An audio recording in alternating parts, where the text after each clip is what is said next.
அனைவருக்கும் உற்சாகமான வணக்கங்க. இன்றைக்கி நம்மளோட சேனல் பார்த்திங்கன்னா ஒரு ஹெல்த்தியான வெஜிடபிள் குருமா தான் நம்ம செய்ய போகிறோம்.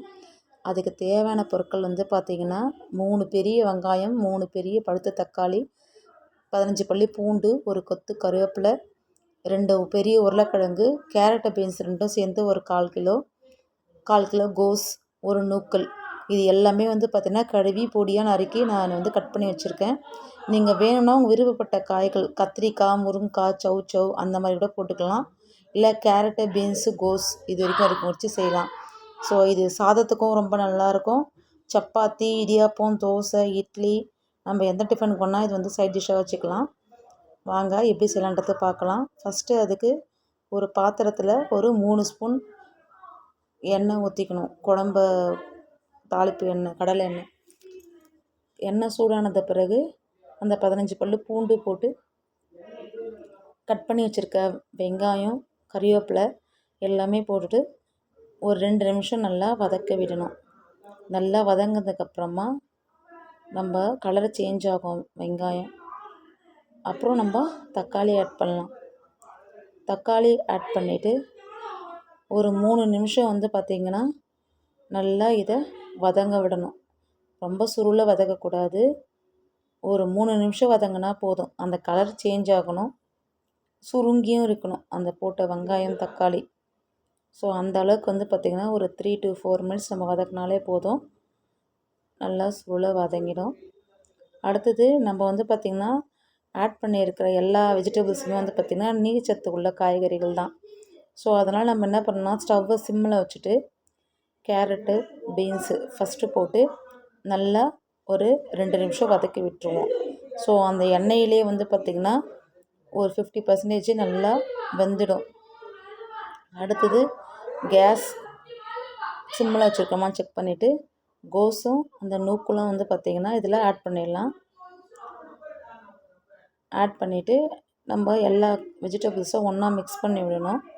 மிக்ஸ் பண்ணி விட்டுட்டு இது கொஞ்சம் தண்ணி விட்டதுக்கப்புறமா கொஞ்சம் வதங்கினதுக்கப்புறமா கலர் சேஞ்ச் ஆன உடனே நம்ம மீதி இருக்கிற வெஜிடபிள், அதாவது 2 உருளைக்கிழங்கு அரிஞ்சு வச்சுருக்கோம் இல்லையா, ஸோ அதை பார்த்திங்கன்னா நம்ம இதில் ஒன்றா போட்டு மிக்ஸ் பண்ணிடலாம்.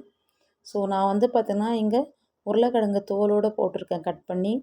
உங்களுக்கு வேண்டாம்னு நினச்சிங்கன்னா நீங்கள் தோல் எடுத்துகிட்டு கூட அப்படியே பச்சையாக இதை தோல் சீவிட்டு நம்ம இதில் கட் பண்ணி போட்டுக்கலாம். ஸோ வேக வச்சு போட்டோம்னா மொத்தம் குழஞ்சி போயிடும் உருளைக்கிழங்கு.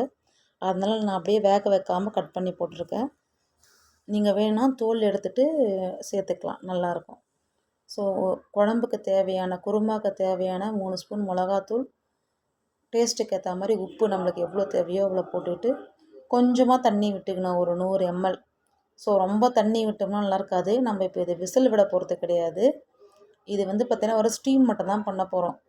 அதாவது குக்கர் மூடிட்டு அந்த ஸ்டீம் ஆவி வரும் இல்லையா, அது வந்த உடனே இது நம்ம ஆஃப் பண்ணிடணும். நம்ம வெயிட்டு போட வேண்டிய அவசியம் கிடையாது, விசில் விட வேண்டிய அவசியம் கிடையாது. இப்போயே பாருங்கள், காய் பாதி நல்லா வெந்துடுச்சு, கலர் சேஞ்ச் ஆகிடுச்சு. எல்லாமே ஒன்றா மிக்ஸ் பண்ணி விட்டுணும். மிளகாத்தூள், உப்பு, காய்கறிகள் எல்லாமே ஒன்றா மிக்ஸ் ஆனதுக்கப்புறமா நம்ம இப்போ இதை க்ளோஸ் பண்ணிடலாம். க்ளோஸ் பண்ணிவிட்டு ஸ்டீம் வர வரைக்கும் சிம்மிலே வச்சிடணும். ஃபுல் வச்சோம்னா அடி பிடிச்சிரும். ஸோ சிம்மிலே வச்சுட்டு அது ஸ்டீம் வரத்துக்குள்ளே நம்ம பார்த்திங்கன்னா மசாலாலாம் அரைச்சிட்டு வந்துடலாம். இங்கே பார்த்திங்கன்னா நான் ஒரு பச்சை மிளகா, 2 துண்டு இஞ்சி, ஒரு 6 முந்திரி பருப்பு, ஒரு ஸ்பூன் பொட்டுக்கடலை, உடச்ச கடலை சொல்லுவாங்களே அது, ஒரு 1/2 முடி தேங்காய், சோம்பு, கசகசா எல்லாமே பார்த்திங்கன்னா இது போட்டிருக்கேன். பொட்டுக்கடலை பார்த்திங்கன்னா டேஸ்ட்டுக்காக போட்டிருக்கேன். கொஞ்சமாக தண்ணி விட்டு இதை நைஸாக அரைச்சி எடுத்துன்னு வந்துடலாம். நம்ம பார்த்திங்கன்னா எண்ணெயில் வதக்கும் போது இதெல்லாம் போட்டோம்னா எடுத்து போட்டுருவாங்க. ஸோ நம்ம பார்த்திங்கன்னா இதை எல்லாமே தேங்காயோடு சேர்த்து மிக்ஸ் பண்ணி அரைச்சிட்டோம்னா கீழே எடுத்தும் போட மாட்டாங்க மசாலாவை, ஸ்பைசியை. நம்ம சாப்பிட்ற சாப்பாடுலேயே பார்த்திங்கன்னா அந்த டேஸ்ட் நல்லா கொடுக்கும். மசாலா பவுட்ரு ஆட் பண்ண தேவையில்ல, நம்ம பாக்கெட் பவுட்ரு. ஸோ இப்போ பாருங்கள், குக்கரில் நம்ம வச்சுருக்கிறது எப்படி இருக்குதுன்னு சொல்லிட்டு ஓப்பன் பண்ணி பார்க்கலாம். ஸ்டீம் நின்றுடுச்சு.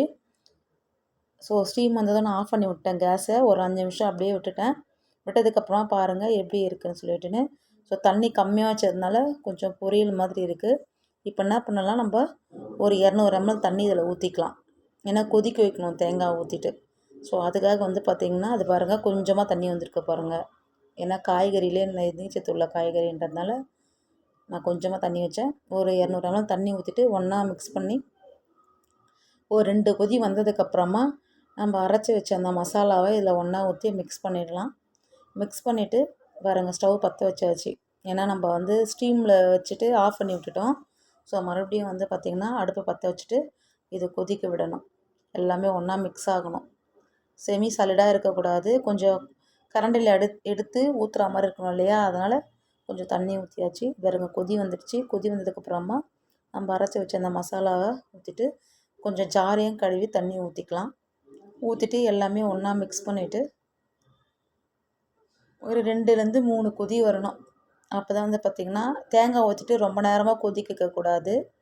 ஸோ 2லேருந்து 3 கொதி வந்ததும் நம்ம ஸ்டவ்வை ஆஃப் பண்ணிடலாம். கொத்தமல்லி போட்டு இதை பாருங்கள் நுரைச்சி வந்துடுச்சு. நல்லா ஒரு 2லேருந்து 4 நிமிஷம் வரைக்கும் கொதிக்க விட்டேன். 3 கொதி வந்துடுச்சு. ரொம்ப நேரம் கொதிக்க விட்டோம்னா டேஸ்ட்டும் மாறிடும். தேங்காயும் வந்து பார்த்திங்கன்னா நல்லா இருக்காது ரொம்ப நேரம் ஊற்றி கொதிக்க வச்சோம்னா. ஸோ ஒரு 3 கொதி வந்ததுக்கப்புறமா நம்ம இதை ஆஃப் பண்ணிவிட்டு கொத்தமல்லி தழை போட்டு நம்ம வந்து பார்த்திங்கன்னா இது சூடான சாதத்தோடு நம்ம இதை வச்சு சாப்பிட்லாம். நம்மளுக்கு என்ன பண்ணுறோன்னா இது இறக்கும்போது ஸ்டவ்வை ஆஃப் பண்ணிவிட்டு சாதத்துக்கு நாங்கள் இப்போ வந்து இதை சாப்பிட போகிறோம். அதனால் வந்து பார்த்திங்கன்னா கொஞ்சமாக புளிப்பு தன்மை வேணும். அதனால் வந்து பார்த்திங்கன்னா சின்னதாக ஒரு லெமன் வந்து பார்த்திங்கன்னா நான் கட் பண்ணி இதில் மிக்ஸ் பண்ணிடுறேன். ஏன்னா லெமன் ஜூஸ் போட்டு கொதிக்க வச்சோம்னா கசப்பு வந்துடும்.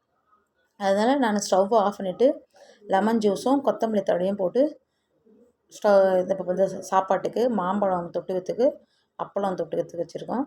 நம்ம தோசை சப்பாத்தி எந்த டிஃபனோட நம்ம சாப்பிட்லாம். ரொம்ப நல்லாயிருக்கும். நீங்களும் ட்ரை பண்ணி பாருங்கள். தேங்க்யூ ஃபார் வாட்சிங்.